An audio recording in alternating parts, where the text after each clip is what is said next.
تو اپنے آپ کو مفلحات کہنے سے مفلحات نہیں ہو جاتے. مفلحات کے لیے بھی اقتداء واجب ہے. تو جب نماز 4 رکعت 2 رکعت والی نماز کے لیے اقتداء واجب ہے تو سارے دین کے معاملے میں آپ بغیر اقتداء کے کیسے کر سکتے ہیں؟ اقتداء نہ کرنے کا انکار کرتے ہوئے بھی آپ کسی نہ کسی کی اقتداء میں لگیں. البانی نے یہ کہہ دیا, بن باز نے یہ کہہ دیا, یہ اقتداء کی تو ہوئی. اقتداء کہتے ہیں کس کو؟ کہ کسی کی تحقیق کو مان کر چلنے کو. تو بن باز نے کہہ دیا, ابن تیمیہ نے کہہ دیا, وہ فلاں نے کہہ دیا, یہ اقتداء ہی تو ہوئی. تو افسوس ہے خاص طور پر شافعیہ سے, کیونکہ ہم شافعیہ کے دروس میں ہیں تو ہم ان سے بھی کہیں گے اور ساری اہل سنت سے بھی پھر بعد میں مخاطب ہوں گے کہ ہمارا سب سے پہلا مخاطب شافعیہ, اس کے بعد سب, کہ آپ اپنے گھر کی خواتین کو ایسے اداروں میں نہ بھیجیے, آپ اہل سنت کے اداروں میں بھیجیے. وہ کچھ ایسی چیز سیکھ کر آئے کہ جو دین کے لیے نافع ہو. آپ اپنی خواتین کو بھیج ہی فتنوں کی جگہ پر رہے ہیں اور اس کے بعد آپ یہ کیسے سوچ رہے ہیں کہ وہ آپ کی نسلوں کی ہدایت کا سامان بنے گی. وہیں سے تو دین خراب ہونا شروع ہو رہا. اور ناپاکی کی حالت میں خواتین جا رہی ہیں اور فرقہ و تفسیر پڑھ رہی ہیں, حدیث پڑھ رہی ہیں. اللہ اکبر, قرآن ہاتھ میں کیسا لے سکتی ہے حالانکہ ناپاکی, اور ان کے پاس جائز ہو جاتا ہے. فتنوں کا دور. ایسی بڑی بڑی جائیدادیں دیکھ کر کس نے رکھا, بسایا کس نے؟ اور بڑی ڈنکے کی چوٹ پر ان کی جو ہے بسیں جاتی ہیں, گاڑیاں جاتی ہیں, اور جا کر وہ جو ہے نا بھر بھر کر خواتین کو لا کر پڑھا رہے ہیں. اب جو آ رہی ہیں ان کو تو ذہن میں ہے ہی نہیں کہ ان کو پتا کیا ہے. ان کو یہ معلوم کہ دین کا ادارہ ہے, وہ پڑھنے کے لیے آ گئی, لیکن وہاں سے دین خراب, مزاج خراب. تو یہ سارا دین کا بگاڑ ہی عورت سے, اور دین کی بنا بھی عورت ہے.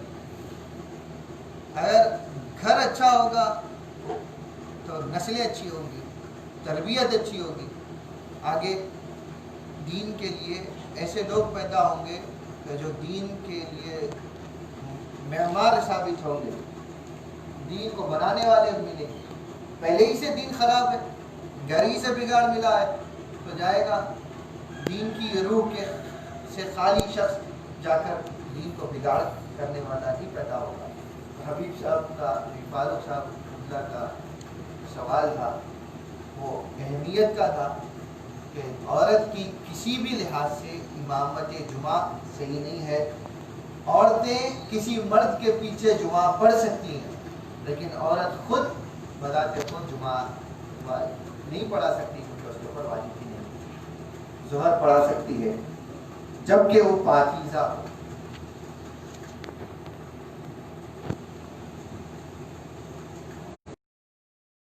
عورت ہی کی کر سکتی ہے, ظاہر سی بات ہے. عورت کے پیچھے مرد پڑھ رہا ہے تو ایسے مرد کے اوپر بھی افسوس ہے کہ وہ اس نے تعلیم اختیار نہیں. دین کا تقاضا ہے, چند شرائط ہیں, اور یہ امامت مرد کے ہاتھ میں ہونا عورت کے مقابلے میں, یہ اس لیے یہ نہیں ہے کہ عورت کو اسلام حقیر جانتا, بلکہ عورت کے پاس میں, عورتوں کے اندر اللہ تعالیٰ نے چند فطرتاً ایسی چیزیں پیدا کی ہیں کہ مرد اس کے اوپر قوی ہے ان چیزوں, اور عورت ان معاملات میں کمزور ہے. اور جو معاملات عورت کے ہاتھ میں ہیں وہ معاملات مرد کے ہاتھ میں نہیں ہیں. تو یہ میزان ہے قدرت کا. اب آپ اس کے اوپر آپ فوقیت دینا چاہیں گے تو پھر غلط ہو جائے گا. ایسے تو طریقہ اسلام ہی یہ ہے, اور دین کا شروع سے اللہ تعالیٰ کا نظام یہ ہے کہ کبھی عورتوں میں رسالت کیوں نہیں چلی, کبھی عورتوں میں ولایت ضرور چلی ہے. حضرت سیدہ آسیہ تھیں, حضرت سیدہ صفورہ تھیں, حضرت سیدہ مریم رضی اللہ علیہ السلام, اور دیگر جو ہے نا مقدسات عورتوں کی. پھر عورتوں میں صحابیات ہوئیں, بڑی بڑی باکمال شخصیات ہوئیں, حضرت سیدہ عائشہ صدیقہ رضی اللہ عنہا جیسی, حضرت سیدہ خدیجہ کبریٰ جیسی. جن چیزوں کی ہے جن چیزوں میں نہیں ہے وہاں پر نہیں، یہ قانون ہے. اب اس کو لے کر بیٹھیں گے تو پھر اب وہ ایک الگ موضوع ہے کہ کیوں نہیں. عورتوں کے پیچھے مرد نہیں پڑ سکتا، مرد کے پیچھے عورتیں بھی پڑ سکتی ہیں، ہجڑا بھی پڑ سکتا ہے. اور ایسا ہجڑا جس کے اندر صفات مرد حیا ہو اس کے پیچھے عورت پڑ سکتی ہے. ایسا ہجڑا ہے کہ جس کے اندر صفات مرد یا عورت حیا نہ ہو اس کے پیچھے عورت بھی نہیں پڑ سکتی، کیونکہ عورت کا جنسیت ایسے ہجڑے کے اوپر مقدم ہے. تو یہ خان ہے. اور کوئی سوال؟ ایسا وجہ سوال یہ ہے اس سے پورا ہٹ کے وہ سرا بھی پڑھا سکتی ہے، عورتیں تراویح پڑھا سکتی ہیں، عورتیں نفلوں کی امامت کر سکتی ہیں، سنت کی نماز کی امامت کر سکتی ہیں، فرائض نماز کی امامت کر سکتی ہیں. عورتیں عورتوں میں ہر نماز کی امامت کر سکتی ہیں، ہر نماز کی امامت کر سکتی ہیں سوائے جمعہ ان کے اوپر چونکہ عورتوں پر واجب نہیں ہے، صرف اسی لیے ان کے اوپر اس کی نہیں. اگر ان کے اوپر واجب ہوتا تو شاید ان کے اوپر بھی پڑتی ہے امامت ان کی درست ہو جائے. اور کی کچھ ہٹ کر بھی ہو. اور ایک سوال، مغرب کی نماز میں کوئی شخص ایسے وقت داخل ہوا جبکہ امام دوسری رکعت میں تحیات میں ہے تو اسے کس طرح بقایا نماز ادا کرنا چاہیے؟ جیسے ہی مقتدی، یہ مقتدی مسبوق کہلائے گا، تاخیر سے آنے والا، تو یہ دوسری رکعت کی مغرب کی نماز چل رہی ہے، دوسری رکعت کی یعنی تشہد اول میں امام ہے، مقتدی آیا تو مقتدی کو اگر اس کو امام کی اختتام میں نماز پڑھنی ہے تو وہ تابع، امام کے تابع ہونے کی نیت کرے گا. جب امام کے تابع ہونے کی نیت کر لے گا تو اس کے لیے لازم ہے، تو اس کے لیے لازم ہے کہ وہ امام جس حالت میں ہو اس حالت میں امام کے ساتھ تشہد میں بیٹھ جائے. پھر جب امام تیسری رکعت کے لیے اٹھے گا وہاں سے مقتدی کی پہلی رکعت، ٹھیک ہے، اس سے پہلے جو اس نے اتباع کی اس کو اتباع کا ثواب ملے گا لیکن جماعت نہیں، یعنی اس کے لیے وہ رکعت نہیں. اب یہ تیسری رکعت اس کے لیے پہلی رکعت ہوگی. پھر امام تشہد آخر کے بعد جب سلام پھیر لے گا تو مقتدی پھر کھڑا ہوگا کیونکہ اس کی پہلی رکعت ہوئی ہے، اب وہ کھڑا ہوگا، یہ دوسری رکعت ہے. اس کے بعد دوسری رکعت میں پھر تشہد اول پڑھے گا کیونکہ یہ اس کا اصل تشہد اول ہے، کیونکہ یہ دوسری رکعت ہے. اس نے پہلی رکعت میں جو امام کے ساتھ میں تشہد آخر میں شامل ہوا وہ تو امام کی پیروی میں تھا تو اس کے لیے وہ نفل کا ثواب میں آ جائے گا. تو اصل تشہد اول، پھر اس کی دوسری رکعت، پھر وہاں سے پھر تیسری رکعت کے لیے اٹھے گا، پھر تیسری رکعت میں تشہد آخر میں بیٹھے گا، سلام سے اور ایک سوال ہے کہ مقتدی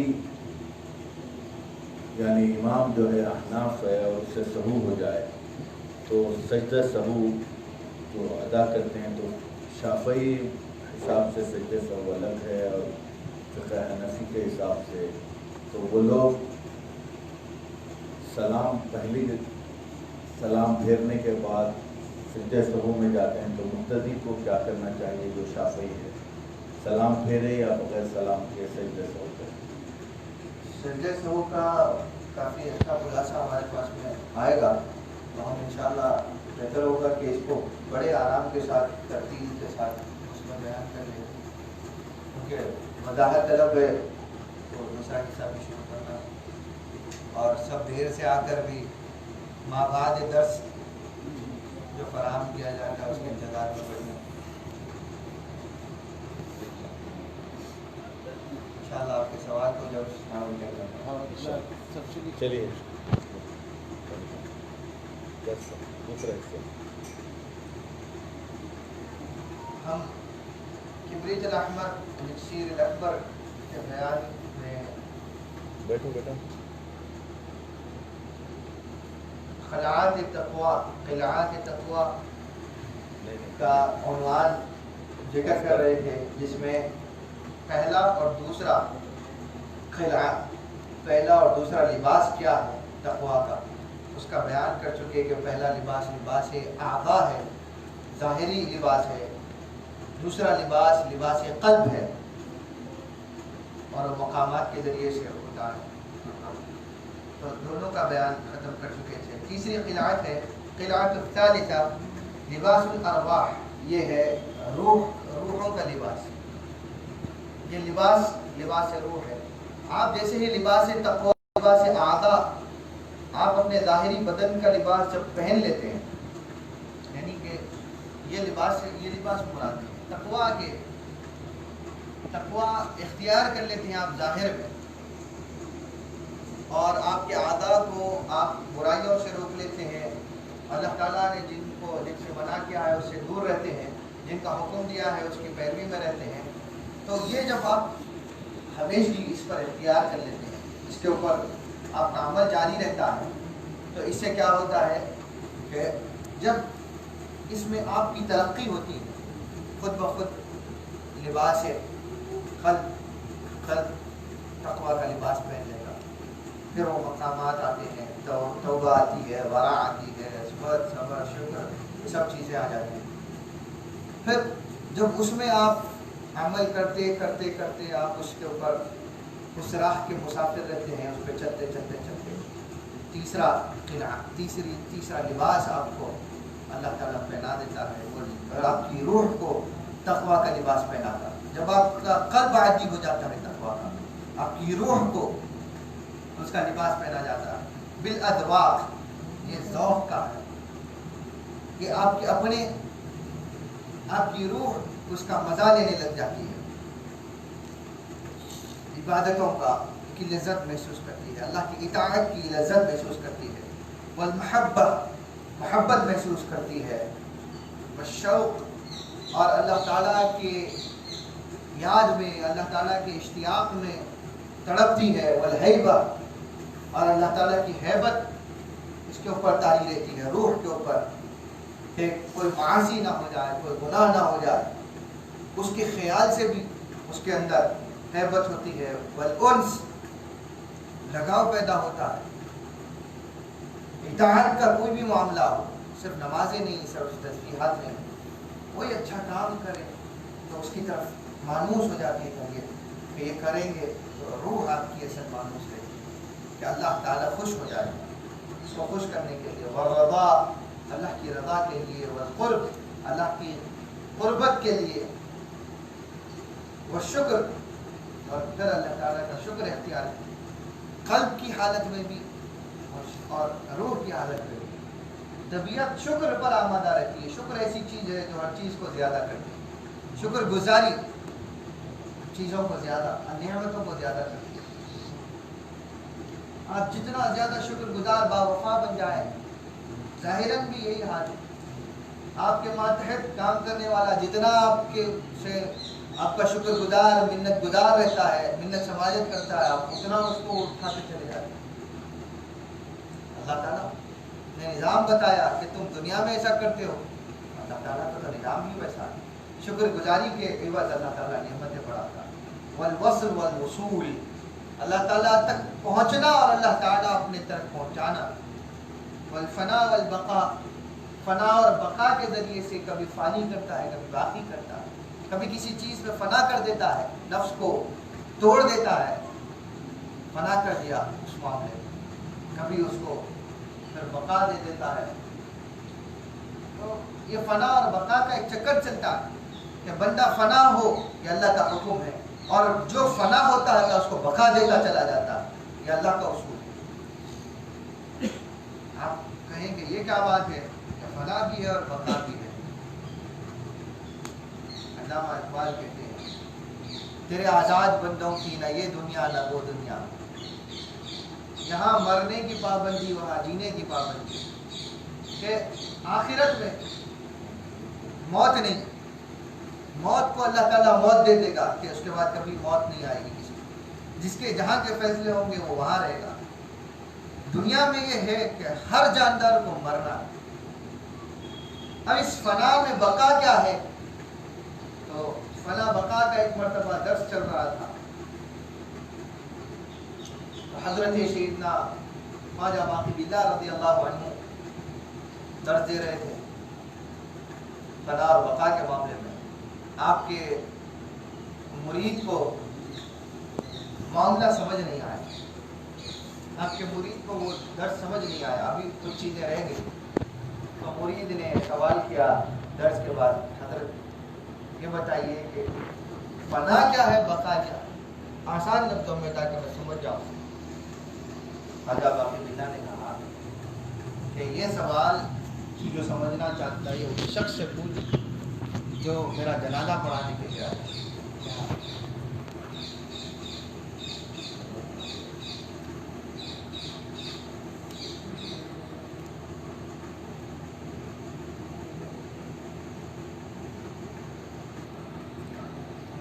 تو یہ سوال اس سے پوچھ جو میرا جنازہ پڑھانے کے لیے آیا ہے۔ ان قریب حضرت خواجہ باقی باللہ کا وصال ہو گیا، نماز جنازہ کا اعلان ہوا حسب وصیت، جس کی زندگی میں کسی کوئی تہجد بھی قضا نہ ہوئی ہو وہ شخص آگے بڑھ کر نماز پڑھا ہے۔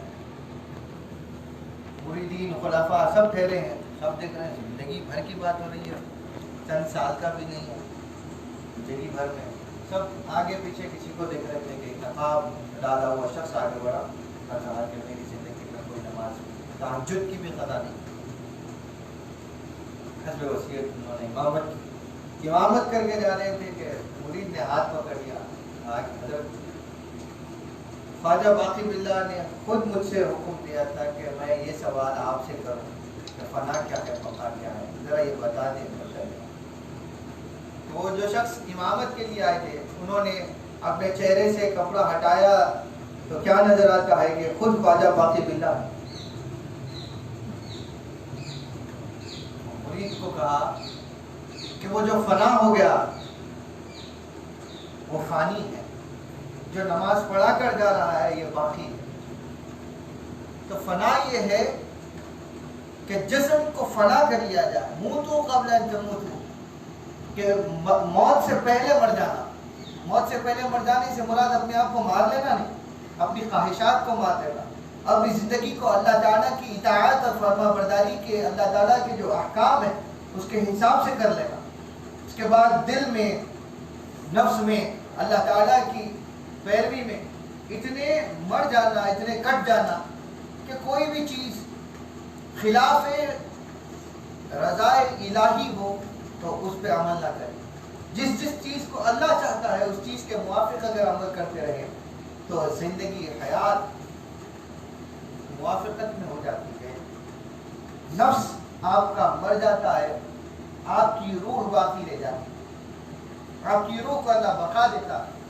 اس کے بعد روح اللہ تعالیٰ کی اذن سے، اللہ تعالیٰ ہی کی اجازت سے باقی اللہ ہی کے حکم سے ہوئی، اللہ ہی کی چاہت سے ہوئی۔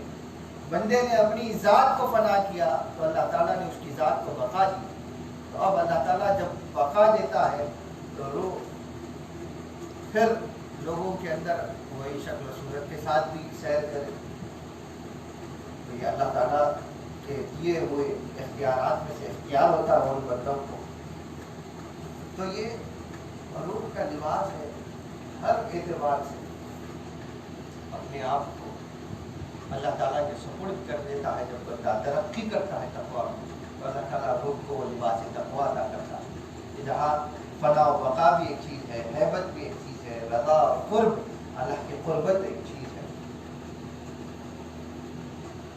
پھر جب بندہ یہ حال میں، یہ احوال میں اور ترقی کرتا ہے تو اس کے بعد ایک چوتھا لباس اس کے اوپر طاری کیا جاتا ہے، القلعۃ الرابعہ۔ چوتھا لباس وہ ہے لباس الاسرار بالوحدانیہ۔ یہ لباس اسرار ہے، اللہ کے رازوں کا لباس ہے، وحدانیت کا لباس، یکتائی کا لباس۔ اور وحدانیت اور توحید یہ ہے، یکتائی اور ایک ہونا یہ ہے کہ فی الہویت و معرفت الوحدانیہ، کہ حقیقت یکتائی کو پہچان جا. اللہ تعالیٰ کی یکتائی، اللہ تعالیٰ ایک ہے، اس کے ایک ہونے کی حقیقت کو پہچان جا، اس کا علم ہو جائے، معرفت ہو جائے کہ وہ ایک ہے تو وہ ایک کیسا ہے، اس کے صفات سے آگاہ ہو جانا اور اس کے ہویت میں گم ہو جانا، مقام ہویت میں کہ ہر شے کچھ ہے ہی نہیں، یہ حقیقت میں یہ دنیا اور دنیا کی ساری چیزیں یہ کوئی حقیقت نہیں، حقیقت الحقائق اللہ کی ذات، اس ذات کے اندر، اس کی صفات کے اندر سیر کرتا ہوا بندہ جب اپنے آپ کو فنا کرتا ہے اور اس توحید میں جکڑ جاتا ہے، اس توحید کی ہویت میں اپنے آپ کو مشغول کر دیتا ہے کہ اب اللہ تعالیٰ کی یکتائی کے علاوہ کسی شے کو نہیں پہچانتا، تو وہاں پر فصارت هذه القلعة لباس الانسان الكامل على الشریعت والطریقت والحقیقہ. اب یہ قلعہ، یہ لباس اس شخص کے اوپر جاتا ہے، اس شخص کو وہ جو انسان کامل ہو جاتا ہے، اب انسان کامل بن جاتا ہے. یہاں اس مقام پر وہاں پر اس انسان کو شریعت و طریقت اور حقیقت کا لباس پہنایا جاتا ہے، کیونکہ معرفت تو پہلے ہی مقام میں ہو گئی، معرفت تو یہی درجے میں ہو گئی کہ وہ معرفت الوحدانیہ، اللہ تعالیٰ کی وحدانیت معرفت جب اس کو ہو گئی، پہچان جب ہو گئی کہ وہ یکتائی کی، کہ وہ ایک خدائی کیسی ہے، وہ یکتائی کیسی ہے، وہ ونس کیسی ہے اللہ تعالیٰ کی، وہ سنگولیرٹی کیسی ہے. تو اس سنگولیرٹی کو جب پہچان جاتا ہے بندہ، تو شریعت و طریقت اور حقیقت کا لباس کا جامع اس کے اوپر ایسا پہنایا جاتا ہے کہ وہ انسان کامل ہو جاتا ہے. یہاں پر کہا گیا کہ انسان کا دل جو ہے اس کا ایک باطن ہے، اس کا باطن روح ہے، جو لباس ثالثہ ہے، تیسرا لباس ہے. اور روح کا باطن بھی ایک ہے، روح کا بھی ایک باطن ہے، وہ باطن جو ہے وہ سر ہے، اسرار، عالم اسرار. اور کہا گیا کہ اولیاء و صالحین نے فرمایا کہ محبت کے معرفت مقام قلب ہے اور مقام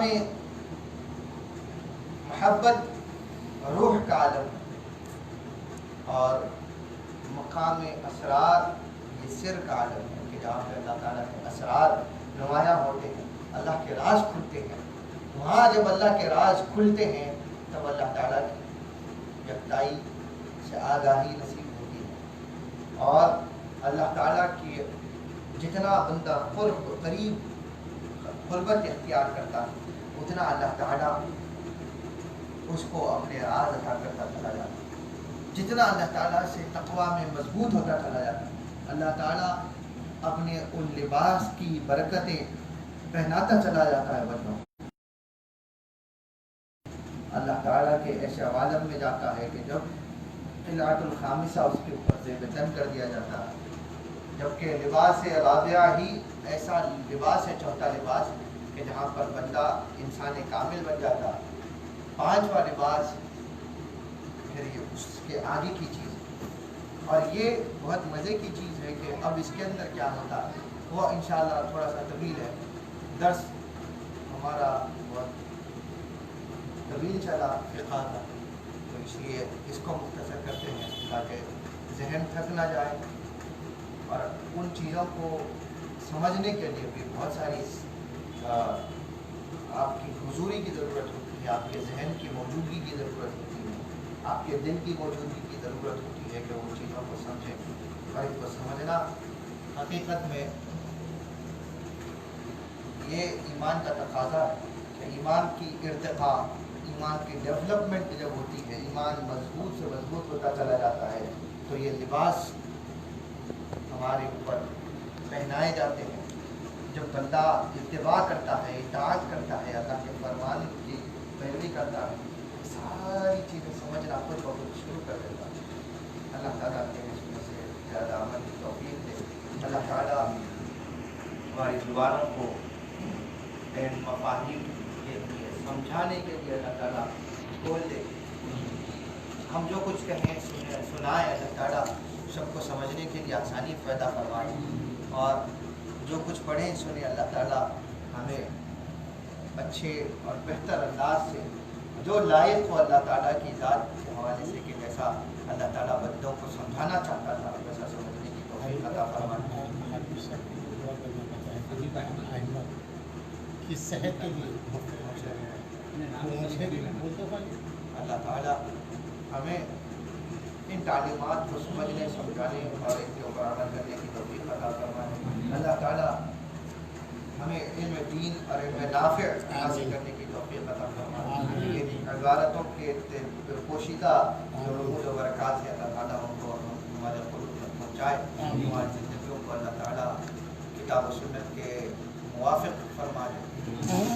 اور جیسا کہ گزارش کی گئی حبیب احمد صاحب علیل ہیں, بیمار ہیں, اللہ تعالیٰ کو صحت و تندرستی عطا فرمائے. اللہ تعالیٰ ان کی عمر میں بعد میں برکت عطا فرمائے. حاضرین کی عمر میں اللہ تعالیٰ برکت دے. سامعین و ناظرین کو اللہ تعالیٰ صحت و سلامتی عطا فرمائے. اللہ تعالیٰ ہر قسم کی وبا و بلا سے محفوظ فرمائے. ہر قسم کے فتنوں سے محفوظ فرمائے. ہر قسم کے شیطانیت سے اللہ محفوظ رکھے. ہر قسم کے شر سے محفوظ رکھے. اللہ تعالیٰ عالم اسلام کو حفاظت میں رکھے. اللہ تعالیٰ جہاں کہیں مسلمان پریشان ہیں, بھوک اور پیاس کا عالم ہے, اللہ تعالیٰ ان کی بھوک اور پیاس مٹائے. اللہ تعالیٰ انہیں اچھا لباس عطا فرمائے, انہیں اچھی خوشنودہ زندگی عطا فرمائے. اللہ تعالیٰ ہمیں اپنے امتحانات میں, زندگی کے امتحانات میں اللہ تعالیٰ ثابت قدمی عطا فرمائے.